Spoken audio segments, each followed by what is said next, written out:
నర్సరీలో మనం చూస్తే చాలా ఇంత చిన్న చిన్న మొక్కల స్టేజ్లోనే పువ్వులు పూయడం కానీ కాయలు కాయడం కానీ చేస్తుంటాయి. అదే మన ఇంటికి వెళ్తే అంత కాయలు కానీ పువ్వులు కానీ రావంటారు. అంటే మీరు ఏమైనా స్పెషల్ కెమికల్స్ కానీ ఎరువులు కానీ అలా వాడుతూ ఉంటారా? ఏముండదమ్మా, ఏంటంటే కేరింగ్లో డిఫరెన్స్ ఉంటుంది, మెయింటెనెన్స్లో డిఫరెన్స్ ఉంటుంది.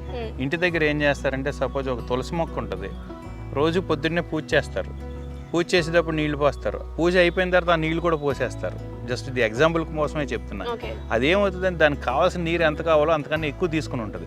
మళ్ళీ సేమ్ డే మళ్ళీ అదే ప్రాసెస్ చేస్తారు, అందులో ఆరకుండా చేస్తారు. ఇక్కడ ఏంటంటే భూదేవి తల్లికి తీసుకుని అమ్మకి భూదేవికి ఏంటంటే రిసీవ్ చేసుకునేదానికి గుణం ఉంటుంది, ఎక్కువ తక్కువని అడ్జస్ట్ చేసుకునే గుణం ఉంటుంది. అలాగే ఈ భూలో ఏంటంటే డైరెక్ట్గా లైవ్ నేల మీద పెట్టింది ఏమవుతుందంటే ఎక్కువ వాటర్ ఉంటే మొక్క ఎలా హెల్తీగా కనపడుతుంది, వాటర్ తగ్గినప్పుడు ఎలా ఉంది, బాగా ఎక్కువ వాటర్ అయితే మొక్క ఎలా ఉంది అనేది మనం చూస్తుంటే అలా అర్థం అవుతుంటుంది. దాన్ని బట్టి బ్యాలెన్స్ చేసుకోవాలి. అలా మన ఇంట్లో మొక్క అయినా అంతే.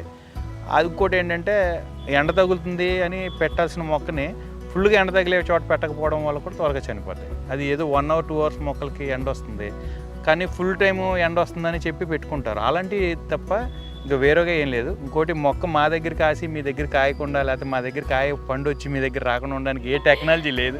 అది ఎవరు చెప్పినా అది కరెక్ట్. బేసిక్గా అందరికీ వచ్చే కామన్ డౌట్ ఇది నర్సరీలో. అందుకనే నేను మీకు పర్టికులర్గా ఎందుకు చెప్తున్నానంటే ఇప్పుడు మేము కేర్ తీసుకునే దాంట్లో కొంచెం దీని మీద ఎక్కువగా ఉంటాము. మా నెంబర్ ఆఫ్ వర్కర్స్ ఉంటారు కాబట్టి వీళ్ళందరూ ఎప్పటికప్పుడు చూసుకుంటూ అప్డేట్గా దీనికి కావాల్సిన మందులు ఎప్పుడు ఏం కావాలి ఏంటి అన్నీ మేము చెక్ చేసుకుంటూ ఉంటాం.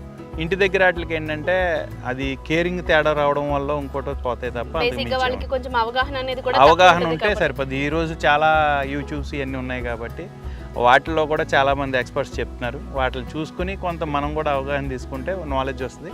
ఆ నాలెడ్జ్తో చేస్తే ఏ మొక్క పోదు. చాలామంది ఎక్స్పీరియన్స్డ్ ఉన్నారు. ఇప్పుడు ఇంటి దగ్గర ఉండి మిరాకిల్స్ చేసే వాళ్ళు చాలామంది ఉన్నారు. వాళ్ళ దగ్గర నుంచి తీసుకున్నా చాలా నాలెడ్జ్ వస్తుంది.